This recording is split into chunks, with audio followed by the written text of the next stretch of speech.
Good morning and welcome to The Future of Media webcast. Before we do anything, we have to thank the people that have made today possible. Thank you to Vodacom, Easy Ads, Everlytic, Proudly SA, The Media Shop, and WAN Ifra. I'm Arya Kelman on day 6,451 of lockdown. It's great to see everybody that's hanging out with us right now, watching live on Facebook and of course on YouTube as well. And you're more than welcome to give your comments in real time in this Future of Media discussion. It's funny because the future of media we knew was happening towards the end of last year. We just didn't know that the future of media itself would look so different when actually considering what the future of media is. This was supposed to be an event where people sat in a room, watched someone on a stage and engaged, had some sandwiches, had some coffee, and perhaps you're having more sandwiches and coffee than normal now, and that might be the one constant, but everything else around that has changed. This morning, our topic is collaboration in turbulent times. Turbulent is somewhat of a daunting word though, because turbulent just feels quite scary. Collaboration is an exciting and a positive word. So we're going to focus a little bit more on the exciting and positive side of a brand new world, because the one thing that we know between last night and this morning is that nothing is the same. There is no past, there only is the future, and there is only the future of media. And perhaps what we're going to find in this next hour is that collaboration is an incredible tool in really figuring out what the future of media looks like. We're never going to know everything. That is the point. It is future. If someone has a crystal ball and can look into it and understand everything, they'll make a lot of money. But as far as I know, the 6 billion of us on planet Earth really have no idea what's coming. And certainly none of us had any idea of what was coming as we rang in on the 1st of January 2020 this year, that we'd be sitting here right now in our homes with sandwiches and coffee that weren't paid for us, as would be the case if we were sitting in a brick and mortar establishment. With that in mind, we have some phenomenal contributors this morning who are collaborating to bring you this discussion. We have joining us Enrico Ferrigoli, the co-founder and co-chief executive officer of Bottles. Also joining us is the lovely Ku Govender, chief executive officer of Dentsu Aegis Network South Africa. Also on the line, Nea Mashiko, acclaimed chief creative officer of MNC Saatchi Group South Africa, and Rian Volmeran's head of digital media at Arena Holdings. I mean, I'm not even sure where to start. I think the guy that I want to start with is Enrico, because Enrico, I've just seen too much stuff on LinkedIn about how you pivoted during COVID-19 and leveraged your collaborations with brands like Pick n Pay to do something really phenomenal. So perhaps that's a great tangible example to start unpacking this morning's discussion. Tell us what you did as soon as COVID sort of came to the fore. Absolutely. Thank you for having me today. Yeah, I mean, collaboration for us wasn't just about improving our business and getting more out of it. It was literally a matter of survival. When lockdown was first announced, we were a on-demand alcohol delivery app. And with liquor getting banned, we all of a sudden had absolutely no business. We had 20 employees, we had 100 drivers, and a ton of users, and we had absolutely no business. What we were really very lucky to have is that since 2018, we had started partnering with Pick n Pay. And we had built that partnership on a daily basis and really started from doing, a one day, one pilot, then expand. And by the time lockdown hit, we were already on 53 stores. We were already integrated into the system. So literally the day that we heard that lockdown hit, we just organized a call between the two companies, and we just got there with the exact same idea. And I think that's what I think showed me that collaboration and that partnership was what we did was just the result of 2 years of partnership. We just got to that meeting and we both told to each other, we need to start delivering essentials to the country. We need to keep people at home. We have a business that we want to continue running. We need to keep people away from the stores because of course Pick n Pay was and is still very concerned. All of the staff is frontline workers, right? So the opportunity right there and then was pivot quickly. And I guess that while the story is that we have pivoted in 3 days only, the reality is that we have been pivoting for 2.5 months. And that taking what we had and turning it into a grocery app is still something we're working on, but we're definitely proud of what that collaboration really brought to us. It's a very quick and fast collaboration and pivot. When we start looking in a more macro context, and there are so many different companies involved, I mean, in terms of the media landscape in South Africa, this idea of pivot and collaborate and work together becomes quite complex, because if you're an organization of 100 people and there's another organization of 200 and another organization of 300, for everyone to actually come together and collaborate when they're trying to figure out, well, not everyone in this company actually had internet at home, and a lot of people are connecting with a stick, and that's just a lot of money for OPEX every month. It starts to become a little bit more tricky. And with that in mind, I want to come to you, Koo, because we're speaking a lot about media and creative agencies, which is thousands of people employed by these organizations in South Africa working collaboratively.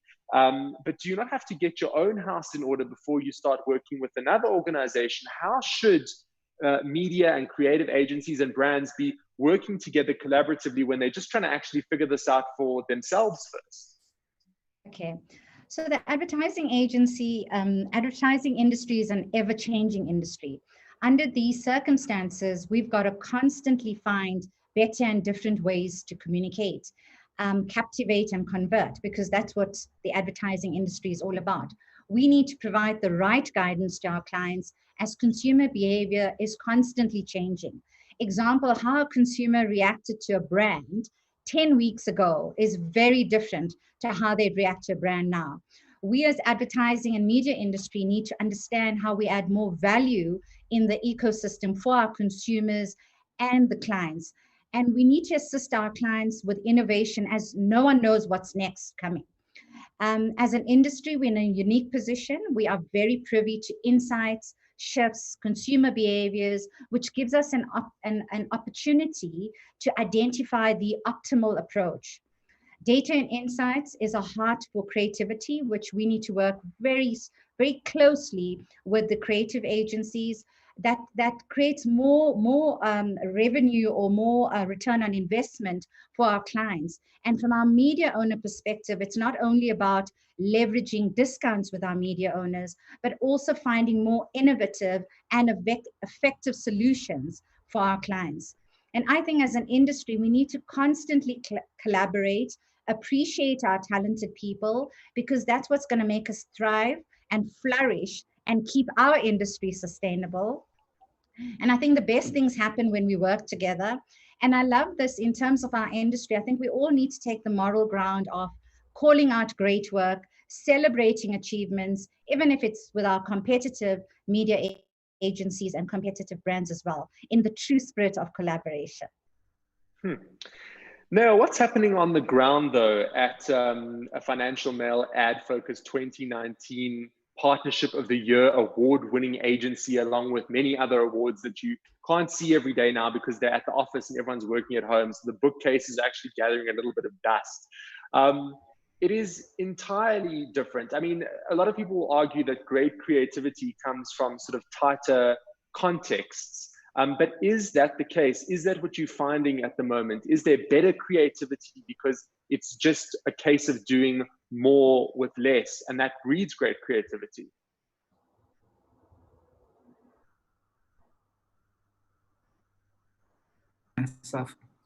I think there's two sides to it. Like anything else, there's like a big positive that has happened that's due to COVID-19, and there's like some teething problems that we experience because we're not only dealing with brands and dealing with a new environment, we are dealing with people. So that has become one of the important areas to look at. But what we did as an agency is we've always been about collaboration, but we acknowledge that it's not easy. You know, Koo has mentioned all the lovely sides of collaboration, but effectively, when you are working with 3-4 partners who all of them have their own problems and they have their own bottom line to think about, and all are servicing one client, and everybody wants to look good. So it's a natural thing to start off where there is a bit of a friction. But how we deal with that is like going into the partnership knowing that those things will happen, so that when they happen, they don't trip you over and at the expense of the collaboration. So we put the collaboration up front, and what we've done is we allowed ourselves the space to learn about like working online before we went to complete lockdown. You know, we switched immediately, and we had already started because our campuses are around the country, so, and throughout the continent. So we kind of used to working with some people outside of the same boardroom or the same brainstorm room. So that has given us an advantage of getting better work out there. But like I said, the challenge that I think that I can identify is also making sure that people during this time are not disregarded, and their feelings are always considered. And we always, as an agency, try to balance the two of like the new expectation and also people need to deal, because like if you remember at the beginning, there was a huge fear. There was a big scare around the pandemic. So now we are in a place where I think the advantage is, and particularly for the country, is that we can now tap into other markets without fear and with the full knowledge that we can work together from distant spaces. So I see like the great opportunity that is on that side. You know, if you get it right as an agency and you are about working with other people to get to the best results for our clients, then there's huge opportunities. We no longer just now going to be looking at our local clients and domestic clients. We are effectively going to be providing a service to anyone in the world, really, or even tap into creative talents from anywhere else, and be comfortable with the knowledge that we all can do this. Riaan, this is all sounding sort of quite exciting, the way that Neo and Ku have kind of phrased it. But when you look at what's happening on the ground, I mean, we've all seen the TV show Survivor. People backstab when their backs are up against the wall, and they connive and they're out for themselves. And, you know, there is this innate human nature of being selfish, and there is a crisis around me. I need to protect myself, and then I need to protect the people immediately around me. And a lot of people probably don't have the idea, well, it's, you know, I'm going to protect myself, but I'm going to do it by working with other people. A lot of people close themselves off. That's just human nature, versus opening themselves up when waters are rocky and the news is just sort of a beat a minute of things that are incredibly unexpected and quite difficult to deal with. Talk to me for a second about cutting through that natural human instinct to protect, and really starting to leverage the partnerships, like the partnerships that Enrico had when something like this happens. Yeah, you're quite right. I mean, it's when you talk about partnerships, I mean, it can be quite a deceptive term, I think. You know, I've been to panel discussions like this one where, you know, you've had someone from an agency on stage saying that, you know, they boasting about how they work in full partnership with a publisher to really kind of do the best kind of work for their clients. But then from my experience at a publisher, I know that's not really always the truth. I mean, it's an easy thing to say, but in practice, it doesn't always work out like that. The reasons for that, I mean, I think there are basically kind of three reasons for that. The one could really be, or definitely is, sometimes a lack of skill or knowledge.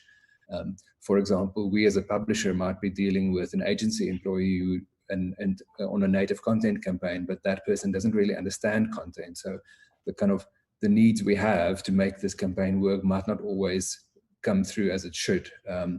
On our side, we may have the problem of our own sales staff not understanding our own range of products and how best to kind of structure those into sales proposals for an agency or for a client directly. So that's certainly something that we always have to work on, pandemic or no pandemic. And the next thing, as you mentioned, I think it's about a lack of trust that can be there. It can be about guarding your territory. Certainly that happens. An agency or a publisher might not be very keen to kind of give the other party too much insight or direct access to a client, perhaps.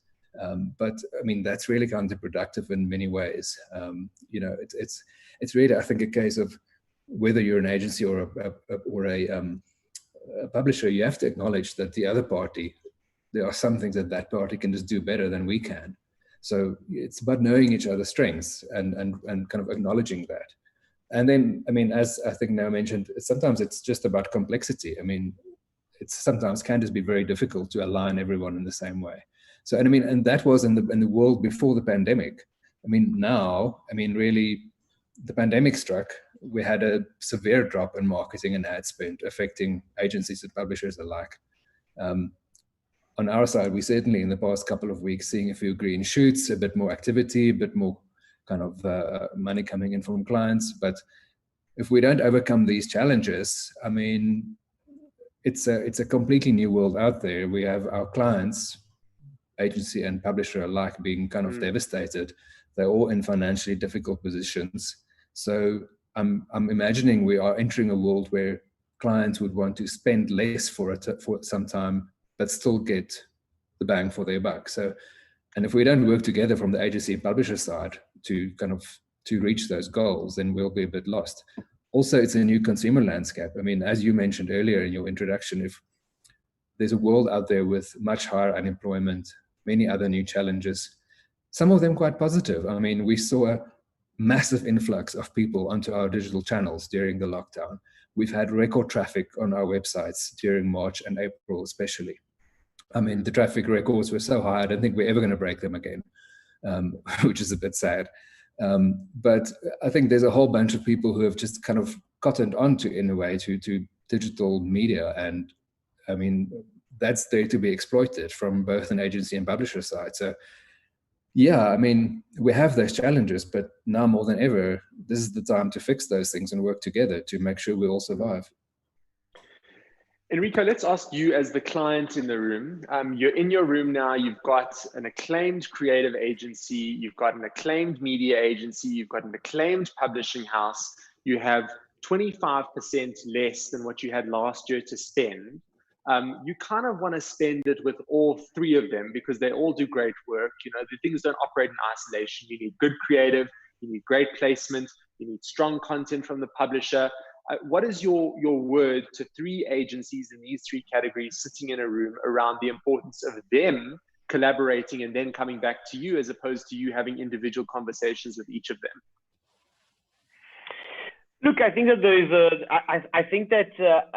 there is a role for the client too, to be honest, of bringing that together. And having been in corporate for a long time, I always felt that very often the client wasn't bringing it together. But the reality is that if you think about it, the client is also is almost like the project manager of this multi-functional team, and not like the ultimate like the ruler. But I very often feel that there is this huge divide by the client and the agency that serves no purpose, right?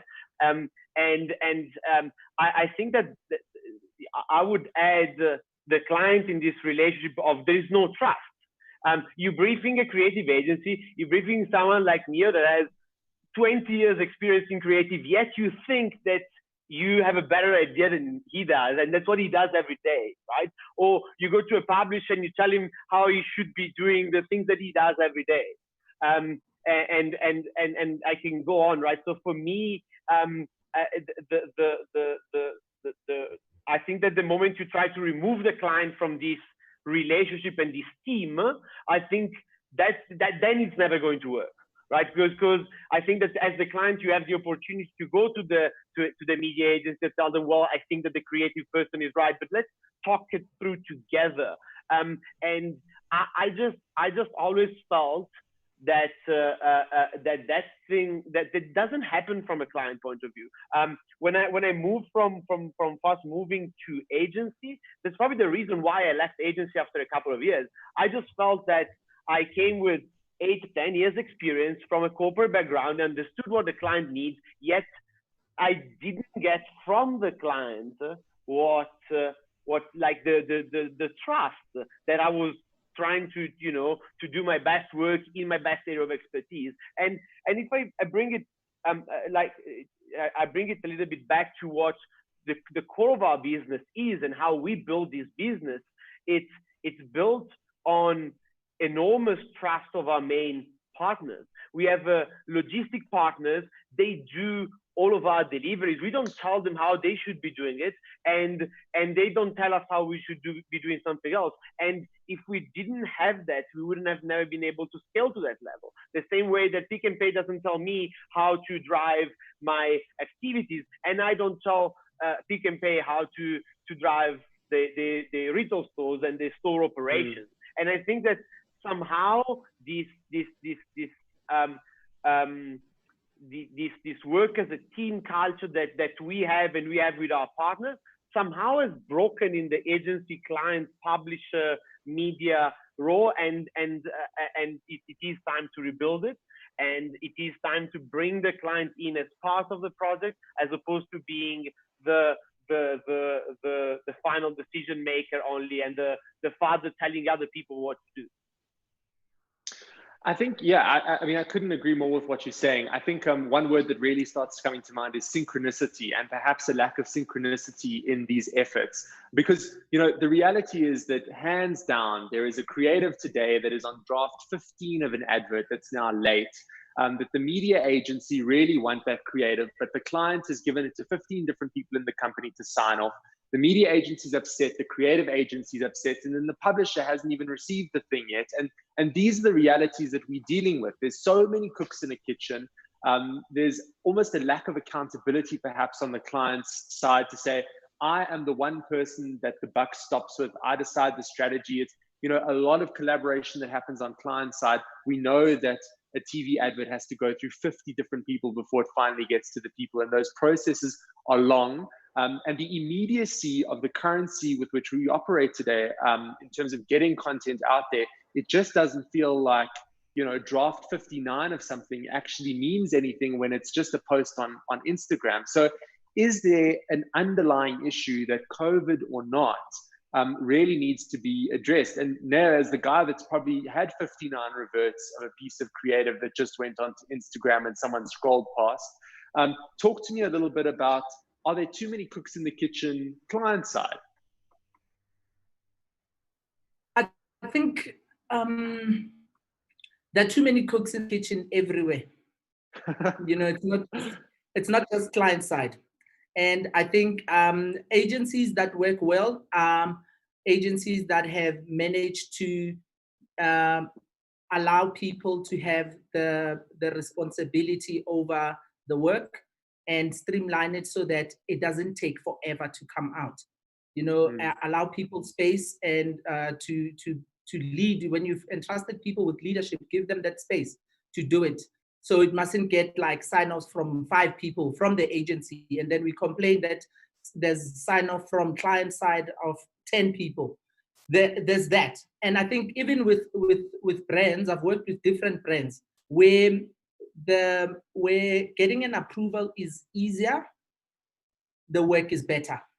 You can see it. The clients that have hot work and work that resonate with the consumer, work that works, it's when you dig deep and you ask around, you'll find that their approval systems are quite simple. There might be 10 people involved, but they all get in one room and you walk out there with one answer.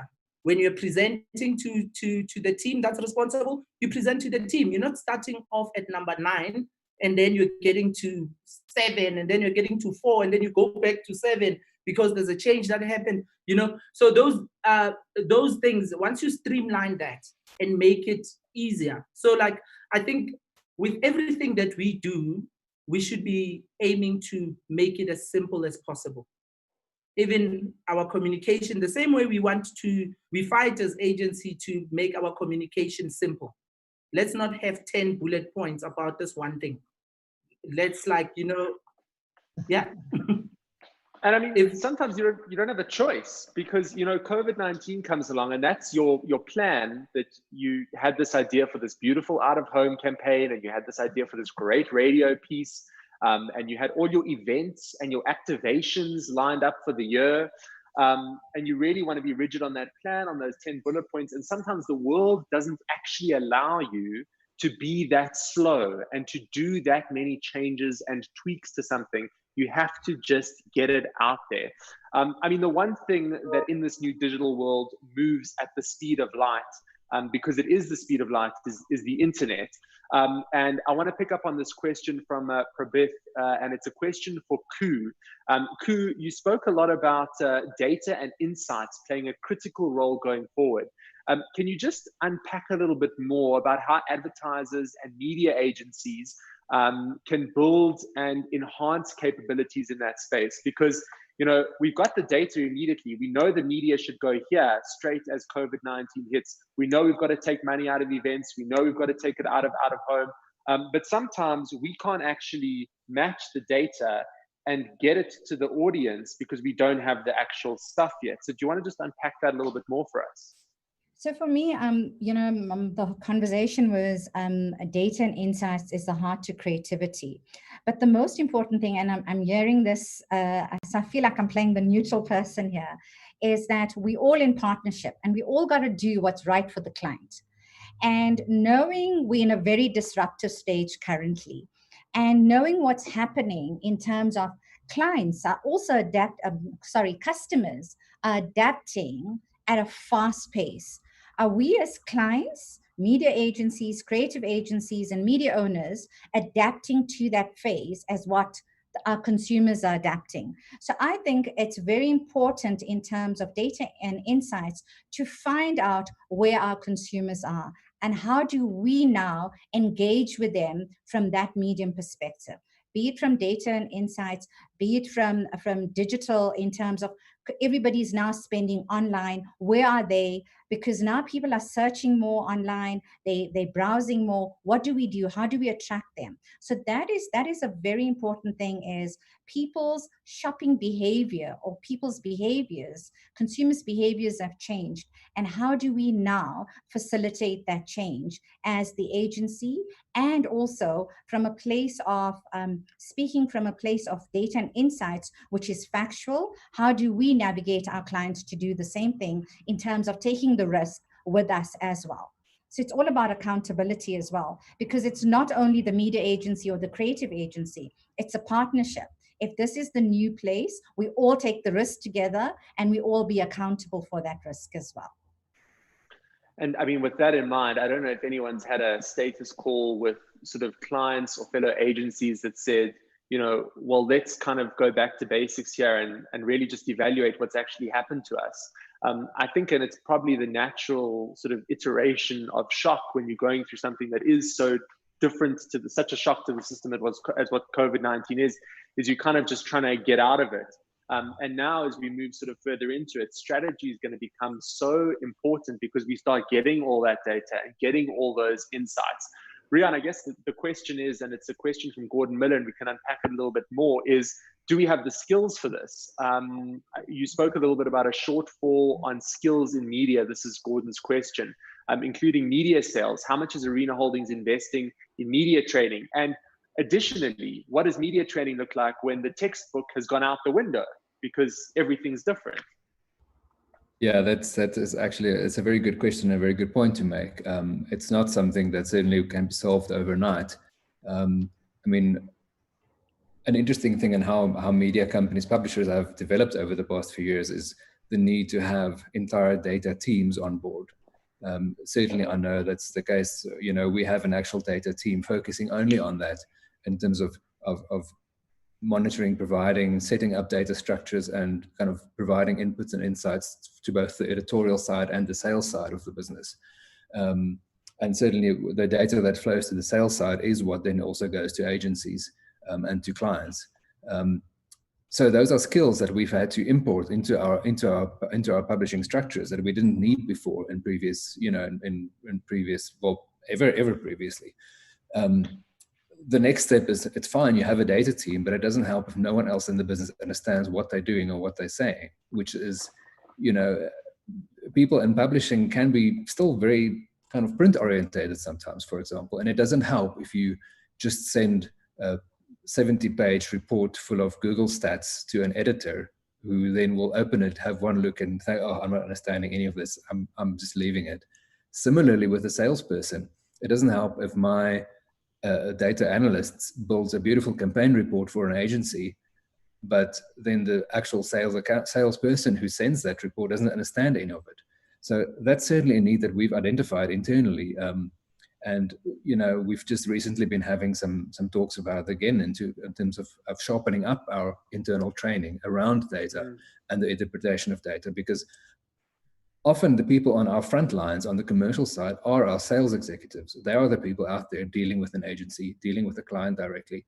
If they don't have the knowledge to talk confidently about the digital side of our business, to be able to answer questions about programmatic advertising, which can be very difficult to understand, to know how all our digital channels can work together, then what's the point of even having them out there? So we have to focus on that. And I mean, similarly, we hope that agencies feel the same, that we get our most informed people talking to each other, if you see what I mean. I mean, Enrico, it starts to look really complicated when you consider that it's almost for everybody a little bit of a start back at one. There's been this great leveler where actually, the smaller enterprises, the more data-led enterprises, the ones that really adopted to the internet are now really sort of poised to leap forth into an incredibly shaky water. I mean, it's certainly what you spoke about when you sort of started this. I mean, would that kind of collaboration and pivot been possible if you were 1,000 people strong? And if so, what do you think it is within the culture of the organization that would have empowered collaboration with other organizations? What has to happen from a culture perspective in companies that it's not an us and them? Look, it would have been certainly more difficult, right? So, of course, being a startup and having the opportunity to be relatively lean and relatively fast at doing things has given us the ability to do it faster. But I also think that what really helped us here was that what you're saying, that the culture internally. I had a team that for the first month worked 7 days a week. Everybody was working, and everybody understood that if we were working together to save our own business in a way that probably we have never come together to that level. And I think that also because for the structure of the business we are basically a marketing platform. We are a user platform, but we have a retail partner, we have a logistic platform. We have a lot of different pieces that come together. I think that taught us that we should and only do what we do best. And that, I think, is a big difference versus a lot of the big corporates where they kind of, try to do everything in-house, and then at that point you think you can do everything. And our objective has always been to do the thing we do best, and it was building the consumer platform, building a front end, working with manufacturers and brand owners to bring people to the platform and to offer them unique deals. That's what we studied, and that's what myself and my co-founder knew best. And all of the other things that we did to get to where we are today, like getting our own drivers at some point, or having our own liquor license to buy and sell liquor, were almost like things we had to do, but we always knew that we weren't the best and we shouldn't try to do it unless we are the best. So, and I think that kind of trickled down to our entire business. And I think that created that level of respect where everybody respects that the other person in that role is being appointed to do that. He or she knows better. And I think that's where I think it needs to restart. If it's not your field, if it's not what you do best, don't, like, you may have a consumer opinion of Neo's creative idea, but Neo is a creative person and Rian is a publisher. They know it, they just know it better, right? It's just how it is, and you got to respect that to achieve the best results. Well, we're talking jack of all trades this morning in this digitized future of media event, brought to you, of course, by Vodacom, Easy Ads, Everlytic, Proudly SA, The Media Shop, and WAN Ifra. We're joined this morning by Enrico, who you heard from there, co-founder and co-chief executive officer of Bottles, Ku Govender, chief executive officer of Dentsu Aegis Network South Africa, Neo Mashigo, chief creative officer at MNC Saatchi Group South Africa, and of course, Rian Volmerans, head of digital media at Arena Holdings. We're taking your questions live this morning in this digitized event, and Wendy is about to put you on the spot. Now, Wendy says, as a media owner, we have found that agencies are not responding to us with COVID-19 helpful propositions. How do you suggest we encourage them to provide these helpful propositions? And Wendy, I think you must put your email address into the comments, because I don't think that the creative agencies are trying not to make money and not to give you proposals. So if you put it in right now, I'm sure that you'll get a lot of COVID-19 very specific proposals. They are waiting for your briefs and your media spend. But Naya, do you want to just unpack the responsibility of the creative in all of this to do better? I think being a creative is like it's a tough position, because you are employed to provide a service, but at the same time you are also instructed how to do that, how to provide that service. You know, so you don't have the full opportunity to do what you want to recommend. So there's like tweaks, and you might not agree with the tweaks. So I think that the question is interesting in the sense that I think the proposals, I think it's from probably the issues from client side. Like you said, no agency is not going to want to do any COVID-19 work while we need work right now. So I think probably it's between the partnership between the agencies that they work with and the clients, where there is a disconnect. And I think COVID-19, what I saw happen with lots of clients and talking to my other colleagues, is that we were all caught in a space of uncertainty, too much uncertainty, and people are afraid. We have a culture of being afraid of making mistakes, and because there's like big consequences to mistakes, and that has not allowed or liberated agencies and clients to do the best work during this time, because everything you want to sense check it, but there's no way to check it. And for me is, I always gravitate towards watching the consumer, observe the person you're trying to talk to, and engage with them the way they engage with each other. Don't come as an advert, you know, come as part of that conversation. And it's very difficult because those conversations move quickly, they change quickly, and the consumer is way ahead of us right now, you know. And I think that's where we need to loosen. The marketing department has to get like more freedom to control and navigate where the consumer is in terms of taking out the communication. But currently, it feels like the marketing departments are quite restricted, and there's with uncertainty, people are afraid.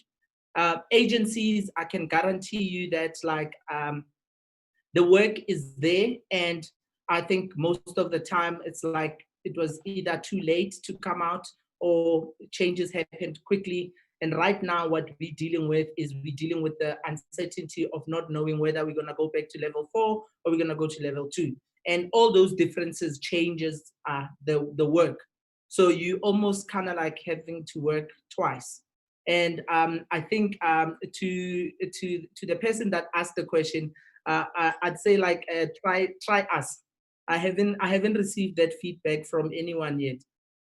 Yeah, that's what makes them an ad focus award-winning agency. But I mean, I love what you're saying there. I think for me, what's so interesting about what you're saying is that you're speaking about a human truth, right? Which is beyond what we do every day. People are afraid of failing. Some people are going to walk past a problem, pretend it's not there, and sort of not reap the benefits of getting involved in it. People are afraid of failure naturally. We know this, it's a human truth. Some people are going to walk past the problem, they're going to turn around, they're going to say, I'm going to get stuck in there right now. I'm going to try and find a solution. And if I fail, I fail. There's a certain degree of bravery, perhaps, that this is demanding of all of us. And maybe what it's showing to all of us is kind of just how scared we are to do anything that is risky. You can't sense check and send a TVC to 25 people to tell you how they feel about the TVC in comparison to COVID. That research is just not there. So you're either going to be crippled by it, or you're actually going to go out there and do something. And the unfortunate reality is that being crippled means no revenue, but going out there and doing something means revenue. And eventually everyone's going to have to actually put a little bit of money on the table and make something happen, and not put everything off and plan 6 different Excel sheets for the 5 different levels of lockdown. I want to come to a question from Nadine here, picking up again on data. Data is the new gold. How are agencies, clients, media owners leveraging to provide deeper insights and find the needle in the haystack? And I think Ku touched on it a little bit earlier, but I'd be curious to hear from you, Rian. You know, when you see your stats through the roof, and suddenly you're getting this crazy reach, and you know that there's all this collateral on your website that you could be using to push to e-com, to speak about bottles and what they're doing, and the bookings just aren't coming in. I mean, do you sit back there and think, well, that's a little bit of a missed and wasted opportunity, and how do you evolve and grow from that? Yeah, it was a difficult situation to be in for the first 2 months of lockdown, because, as you said, we suddenly had a massive influx of readers. That's fantastic, but literally the spending from client and agency side just dried up entirely. So, I mean, our sales teams made fantastic efforts to really kind of come up with ideas and put it out there, and to make the most of the reach we had in that time.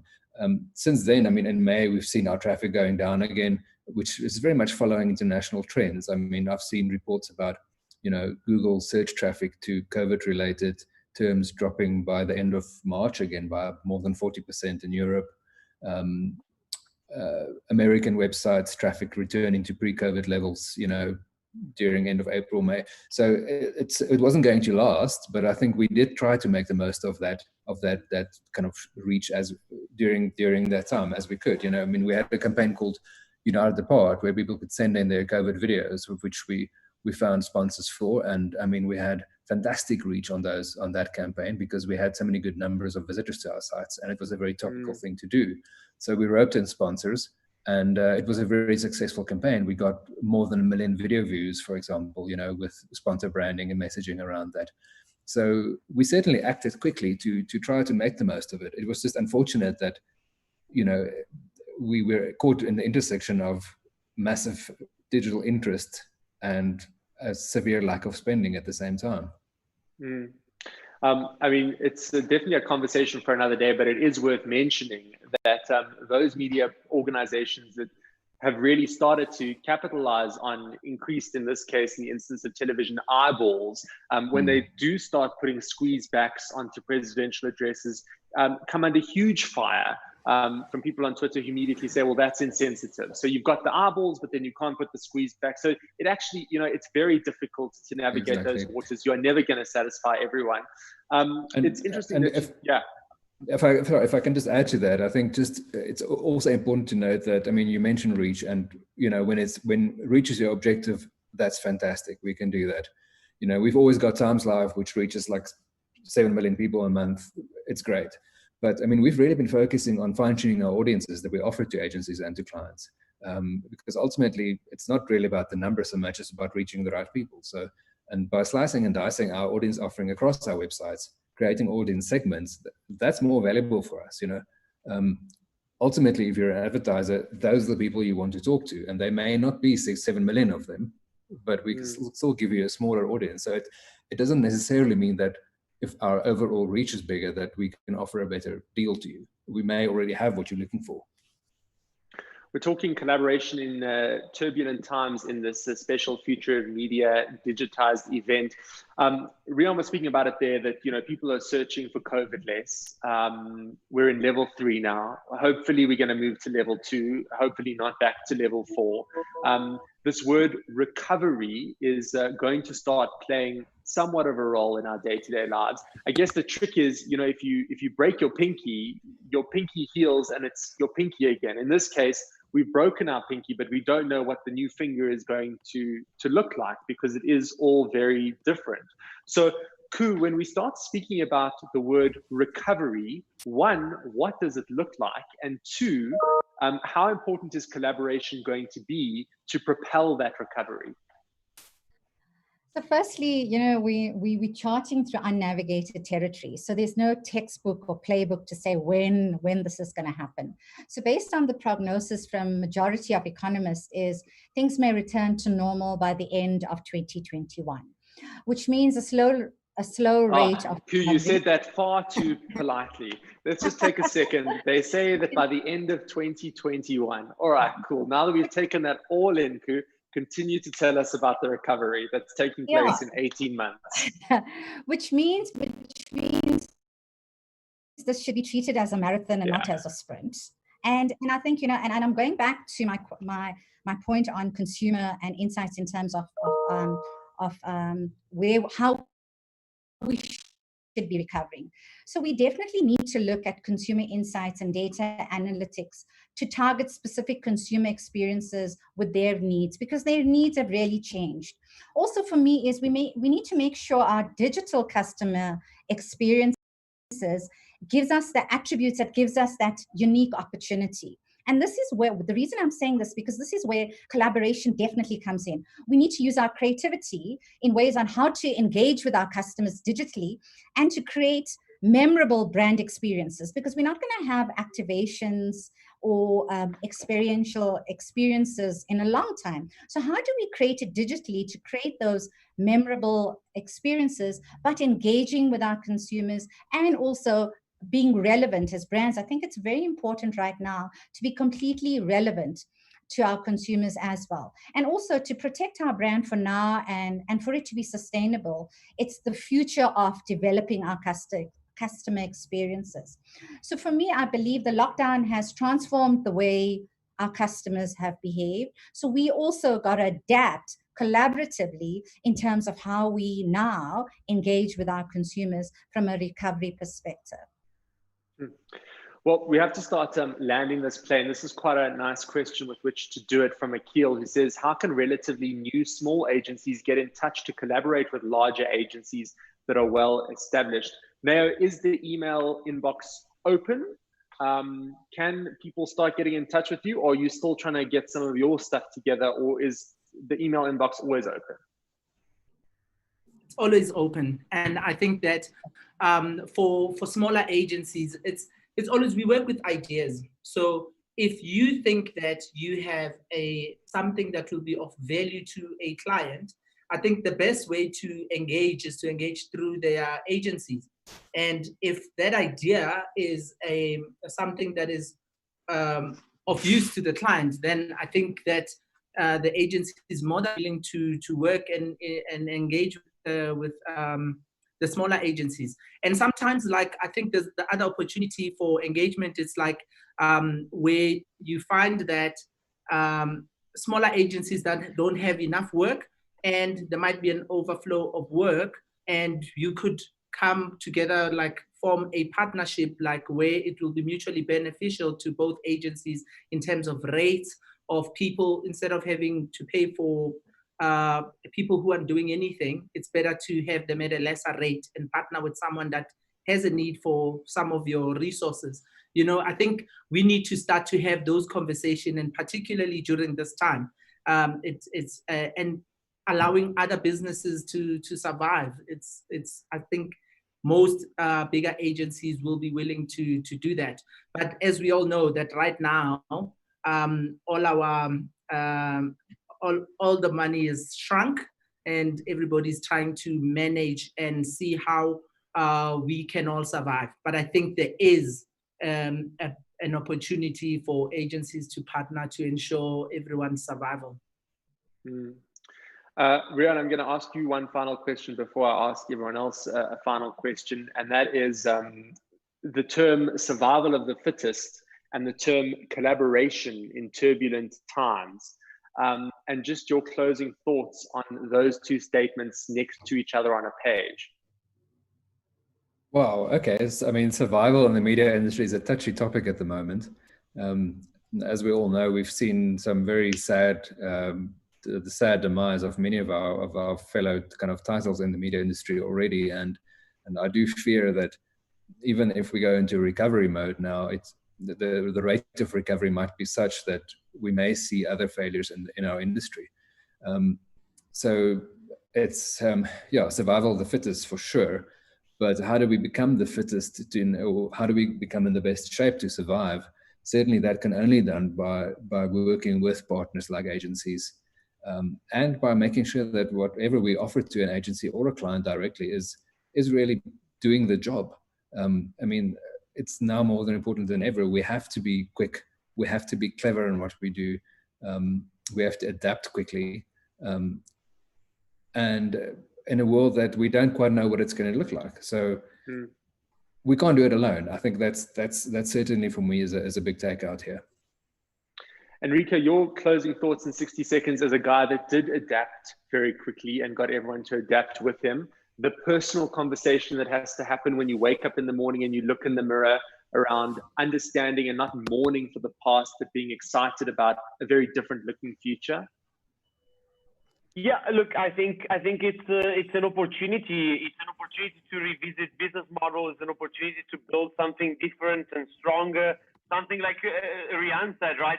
It's like it really needs to work now, right? And I think that's the beauty, I think, of the times we're in, right? We can really do things that matter, and that they either work because they're gonna fail very, very, very quickly if it's not the right thing. So it's stressful, but it's also exciting at the same time.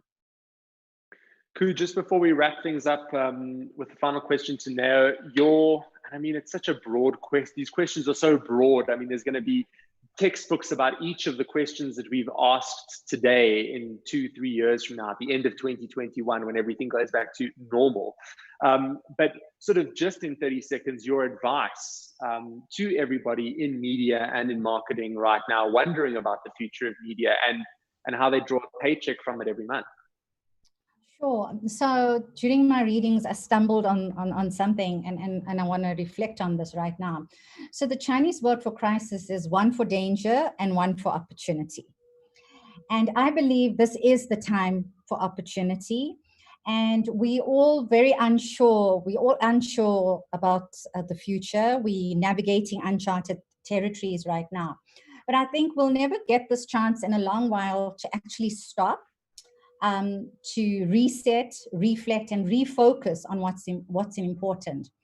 So for me, this is such a profound time of new beginnings, because I think we all uncertain, but this is a time we've got to start becoming optimistic and becoming positive. And for me, I'd like to end off with this: doing your best this moment puts you in the best for your next moment. Love that. And now I'm going to end it off with you as the ad man. Your final question is a brief, and the brief is: we as the media and marketing community in South Africa want to create a TVC about how we survived COVID-19 that has a really happy ending, and we'll commit to whatever actions you give us in that TVC and make sure that the ending is good for all of us and that we all come together. What does an ad like that look like? I think it's, if I got the brief like that, I would want to actually collaborate with other people in terms of cracking that brief. I'd want to source, I'd look at the best, highest ranking TikTok people on TikTok.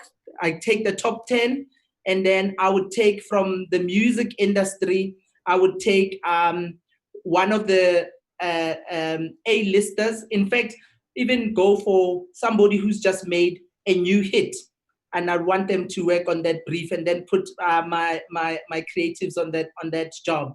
And that ad, I will tweak it to go, it's not an ad. It's something that will express a feeling and an emotion about what the industry has gone through. And what the result of the ad should be, it should give people hope and give them a reason to go on living. I think that's one of the important parts in terms of we need, as a country particularly, we need to send a message of life goes on. We are with this thing. Let's roll with the punches. We can't sit back, hold back our budgets, hold back the scripts, wait and not produce anything. We can't do that. That's why, like, it was like when we were during level 5, everybody was like hungry for government to open up industries again, because we have to live. So I would say that is the kind of ad I'd want to produce. Probably it's a short film. And the good news is that if you turn it around within a few days, you can enter it into the lorries for free this year. So we're excited to see what you do between now and then. Well, certainly this morning, we didn't manage to solve for what the future of media looks like. We cannot circulate a document saying X, Y, and Z, these are the bullet points. We'll never be able to do that. That's why it's called the future of media. But perhaps what we've solved for a little bit this morning is the importance of collaboration. And the idea that survival of the fittest is actually, as Rian said, how you obtain that fitness, and working together really is the key to that, as cheesy as it sounds. And it can be intimidating because everyone's fighting for a piece of the pie, but ultimately there should be enough pie to go around if everybody has that mentality. It's been fantastic connecting with everyone this morning in this special Future of Media digitized event brought to you by Vodacom, Easy Ads, Everlytic, Proudly South African, The Media Shop, and Wan Ifra, and of course our esteemed panel this morning, Enrico Ferrigoli, co-founder and co-chief executive officer of Bottles. You must go and get the app right now if you don't have it yet. Ku Govender, Chief Executive Officer of Dentsu Aegis Network South Africa, Rian Volmerans, Head of Digital Media at Arena Holdings, and Neo Mashicha, they're giving us what our TVC storyboard looks like. There's going to be no audience to feedback in terms of if it's going to hit the mark or not, because we just don't have those focus groups at the moment. And he's, of course, the Chief Creative Officer at MNC Saatchi Group South Africa. If you missed any of this conversation, you can catch up with it on demand on the Arena Events platforms, and be sure to stick around for more Future of Media digitized events in the coming weeks. Thanks so much, and good luck with all the Zoom calls today. Bye.